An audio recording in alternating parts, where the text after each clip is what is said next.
Hello, my sweet YouTube friends. Welcome to my channel. Welcome to my world in this small corner of YouTube. If you're new here, hi, welcome. My name is Mia. I live in Denmark with my husband David and our 3 cats. I would love it if you'd consider subscribing to my channel. The subscribe button is right under the video. Next to it, you'll find a bell. If you ding that bell and choose all, you will be notified whenever I put up a new video. If you're back, hi family, I am so grateful that you're here and support me by watching my videos. Thank you. The video you are about to watch or most likely listen to is a part of a series I call Let's Read Together. It basically means that I'm reading you a book from the public domain list. While listening, you can do your own craft like diamond painting, knitting, cross-stitch, crochet, and other hobbies. You can also treat it like a podcast and listen while you take a walk, relax on your couch, or do chores around the house. No matter what, I hope you will enjoy this book, and don't forget to hit that like button, and I would love it if you would leave me a comment down below. Louisa May Alcott, Little Women, Chapter 19, Amy's Well. While these things were happening at home, Amy was having a hard time at Aunt Marcia's. She felt her exile deeply and, for the first time in her life, realized how much she was beloved and petted at home. Aunt Marcia never petted anyone. She did not approve of it, but she meant to be kind, for the well-behaved little girl pleased her very much, and Aunt Marcia had a soft place in her old heart for her nephew's children, though she didn't think proper to confess it. She really did her best to make Amy happy, but, dear me, what mistakes she made. Some old people keep young at heart in spite of wrinkles and gray hairs, can sympathize with children's little cares and joys, make them feel at home, and can hide wise lessons under pleasant plays, giving and receiving friendship in the sweetest way. But Aunt Marcia had not this gift, and she worried Amy very much with her rules and orders, her prim ways, and long prosy talks. Finding the child more docile and amiable than her sister, the old lady felt it her duty to try and counteract, as far as possible, the bad effects of home, freedom, and indulgence. So she took Amy in hand and taught her as she herself had been taught 60 years ago, a process which carried dismay to Amy's soul and made her feel like a fly in the web of a very strict spider. She had to wash the cups every morning and polish up the old-fashioned spoons, the fat silver teapot, and the glasses till they shone. Then she must dust the room, and what a trying job that was. Not a speck escaped Aunt Marcia's eyes, and all the furniture had claw legs and much carving which was never dusted to suit. Then Polly must be fed, the lapdog combed, and a dozen trips upstairs and down to get things or deliver orders, for the old lady was very lame and seldom left her big chair. After these tiresome labors, she must do her lessons, which was a daily trial of every virtue she possessed. Then she was allowed 1 hour for exercise or play, and didn't she enjoy it? Laurie came every day and wheedled Aunt Marcia till Amy was allowed to go out with him, when they walked and rode and had capital times. After dinner, she had her read aloud and sit still while the old lady slept, which she usually did for an hour as she dropped off over the first page. Then patchwork or towels appeared, and Amy sewed with outward meekness and inward rebellion till dusk, when she was allowed to amuse herself as she liked until tea time.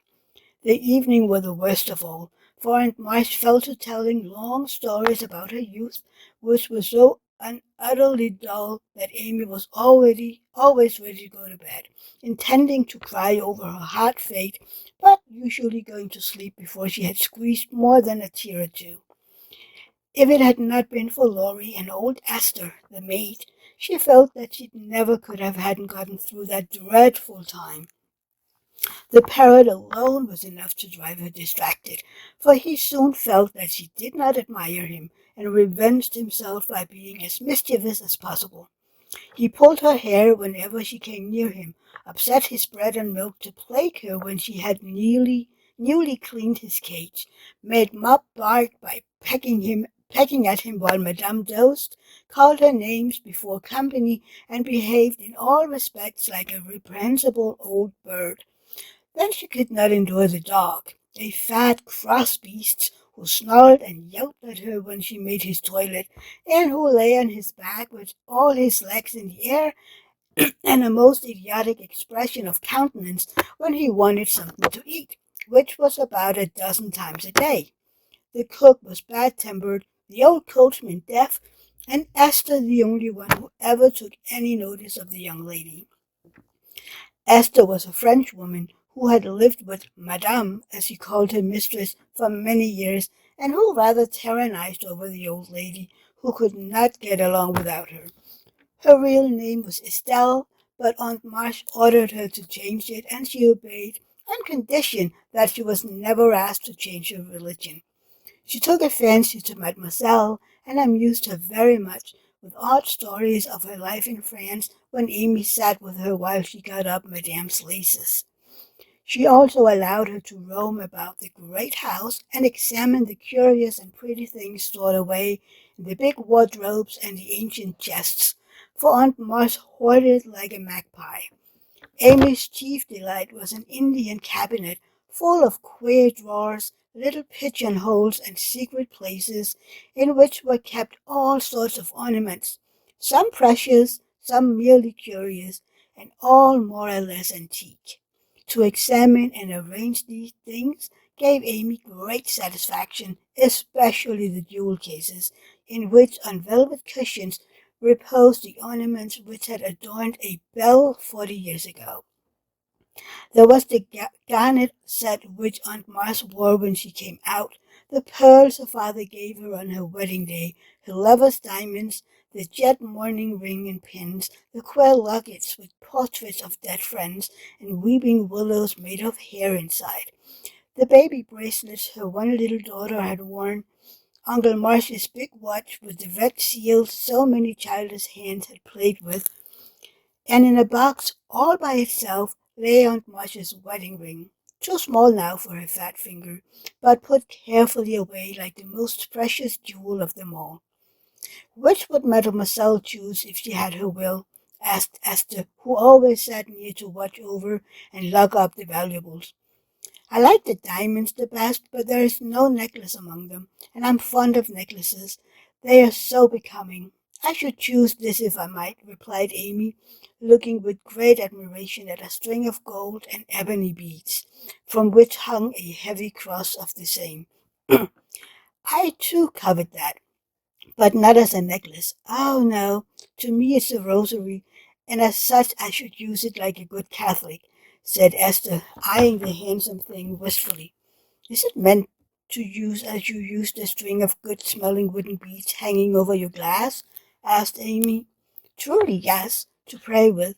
It would be pleasing to the saints if one used such a fine rosary as this, instead of wearing it as a vain bijou. You seem to take a great deal of comfort in your prayer, Esther, and always come down looking quiet and satisfied. I wish I could. If Mademoiselle was a Catholic, she would find true comfort, but as that is not to be, it would be well if you went apart each day to meditate and pray, as did the good mistress whom I served before Madame. She had a little chapel, and in it found solacement from much trouble. Would it be right for me to do so too? Asked Amy, who, in her loneliness, felt the need of help of some sort, and found that she was apt to forget her little book now that Beth was not here to remind her of it. It would be excellent and charming, and I shall gladly arrange the little dressing room for you if you like it. Say nothing to Madame, but when she sleeps, go you and sit alone a while to think good thoughts and pray the dear God to preserve your sister. Esther was truly pious and quite sincere in her advice, for she had an affectionate heart and felt much for the sisters in the anxiety. Amy liked the idea and gave her leave to arrange the light closet next her room, hoping it would do her good. I wish I knew where all these pretty things would go when Aunt March dies, she said as she slowly replaced the shining rosary and shut the jewel cases one by one. To you and your sisters. I know it. Madame confides in me. I witnessed her will, and it is to be so, whispered Esther, smiling. How nice! But I wish you'd let us have them now. Procrastination is not agreeable, observed Amy, taking a last look at the diamonds. It is too soon yet for the young ladies to wear these things. The first one who is affianced will have the pearls. Madame has said it, and I have a fancy that the little turquoise ring will be given to you when you go, for Madame approves your good behavior and charming manners. Do you think so? Oh, I'll be a lamb if I can only have that lovely ring. It's ever so much prettier than Kitty Bryant's. I do like Aunt March after all, and on the blue Amy tried on the blue ring with a delighted face and a firm resolve to earn it. From that day she was a model of obedience, and the old lady complacently admired the success of her training. Esther fitted up the closet with a little table, placed a footstool before it, and over it a picture taken from one of the shut-up rooms. She thought it was of no great value, but, being appropriate, she borrowed it, well knowing that Madame would never know it, nor care if she did. It was, however, a very valuable copy of one of the most famous pictures in the world, and Amy's beauty-loving eyes were never tired of looking up at the sweet face of the Divine Mother, while tender thoughts of her own were busy at her heart. On the table she laid her little testament and hymn book, kept a vase always full of the best flowers Laurie brought her, and came every day to sit alone, thinking good thoughts and praying to the dear God to preserve her sister.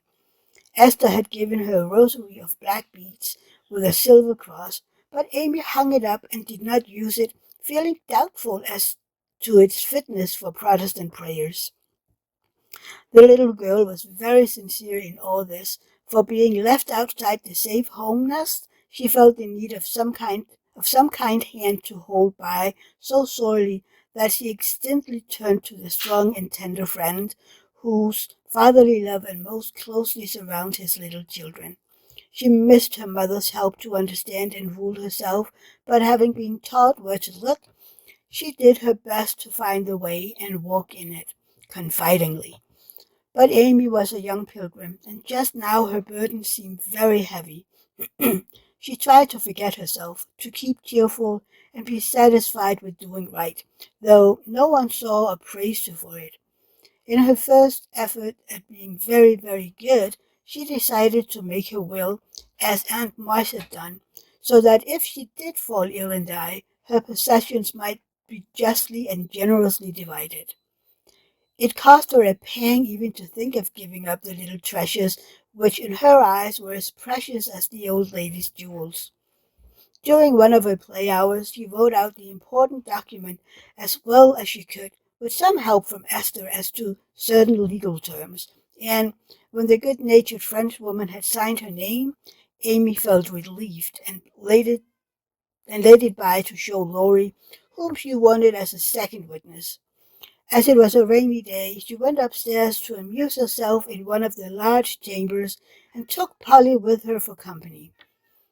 In this room there was a wardrobe full of old-fashioned costumes with which Esther allowed her to play, and it was a favorite amusement to arrange herself in the faded brocades and parade up and down before the long mirror, making stately curtsies and sweeping her train about, with a rustle which delighted her ears. So busy was she in this day that she did not hear Laurie's ring, nor see his face peeping in at her as she gravely promenaded to and fro, flirting her fan and tossing her head, on which she wore a great pink turban, contrastingly oddly with her blue brocade dress and yellow quilted petticoat. She was obliged to walk carefully, for she had on high-heeled shoes, and, as Laurie told Joe afterward, it was a comical sight to see her mince along in her grey suit, with Polly sidling and bridling just behind her, imitating her as well as she could, and occasionally stopping to laugh or exclaim, "Ain't we fine? Get along, you fright! Hold your tongue! Kiss me, dear! Ha ha!" Having with difficulty restrained an explosion of merriment, lest it should offend Her Majesty, Laurie tapped and was graciously received. "Sit down and rest while I put these things away. Then I want to consult you about a very serious matter," said Amy, when she had shown her splendor and driven Polly into the corner. "That bird is the trial of my life," she continued, removing the pink mountain from her head, while Laurie seated himself astride of a chair. "Yesterday, when Aunt was asleep, and I was trying to be still as a mouse, Polly began to squall and flap about in his cage.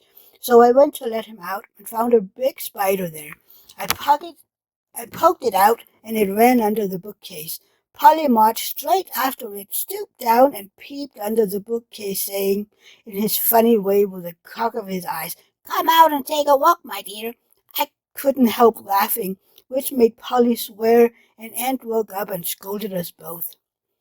"Did the spider accept the old fellow's invitation?" asked Laurie, yawning. "Yes, out it came, and away ran Polly, frightened to death, and scrambled up on Aunt's chair, yelling, 'Catch her! Catch her! Catch her!' as I chased the spider. "That's a lie! Oh, Lor!" cried the parrot, pecking at Laurie's toes. "I'd wring your neck if you were mine, you old torment," quoth Laurie, shaking his fist at the bird, who put his head on the side and gravely crowed, "Hallelujah! Bless your buttons, dear." "Now I'm ready," said Amy, shutting the wardrobe and taking a paper out of her pocket. "I want you to read that, please, and tell me if it's legal and right. I felt that I ought to do it, for life is uncertain, and I don't want any ill feeling over my tomb." Laurie bit his lip, and turning a little from the pensive speaker, read the following document with a praiseworthy gravity, considering the spelling. "My last will and testament. I, Amy Curtis Marsh, being in my sane mind, do give and bequeath all my earthly property, with to wit, namely, to my father, my best pictures, sketches, maps, and works of art, including frames, also my $100 to do with what he likes.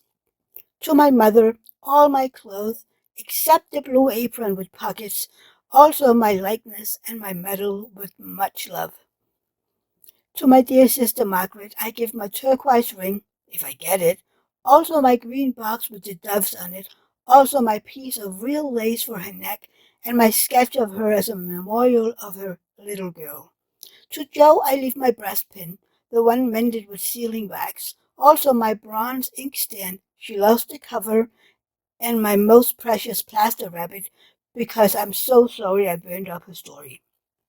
To Beth, if she lives after me, I'll give my dolls and the little bureau, my fan, my linen collars, and my new slippers, if she can wear them, being thin when she gets well. And I hereby also leave her my regret that I ever made fun of old Joanna. To my friend and neighbor Theodore Lawrence, I bequeath my paper mache portfolio, my clay model of a horse, though he did say it had no neck. Also, in return for his great kindness in the hour of affliction, any one of my artistic works he likes. Notre Dame is the best. To our venerable benefactor, Mr. Lawrence, I leave my purple box with the looking-glass in the cover, which will be nice for his pens and remind him of the departed girl, who thanks him for all favors to her family, especially Beth. I wish my favorite playmate, Kitty Bryant, to have the blue silk apron and my gold bead ring with a kiss. To Hannah I give the bandbox she wanted and all the patchwork I leave, hoping she will remember me when it you see. And now, having disposed of my most valuable property, I hope all will be satisfied and not blame the dead. I forgive everyone and trust we may all meet when the trump shall sound. Amen. To this will and testament I set my hand and seal on the 20th day of November, Anno Domini 1861. Amy Curtis Marsh. Witness Estelle Valnor and Theodore Lawrence. The last name was written in pencil, and Amy explained that he was to rewrite it in ink and seal it up for her properly. What put it into your head? Did anyone tell you about Beth giving away her things? Asked Laurie soberly, as Amy laid a bit of red tape with sealing wax, a taper, and a standish before him. She explained and then asked anxiously, "What about Beth?" "I'm sorry I spoke, but as I tell you, she felt so ill one day that she told Joe she wanted to give her piano to Meg, her cat to you, and the poor old doll to Joe, who would love it for her sake.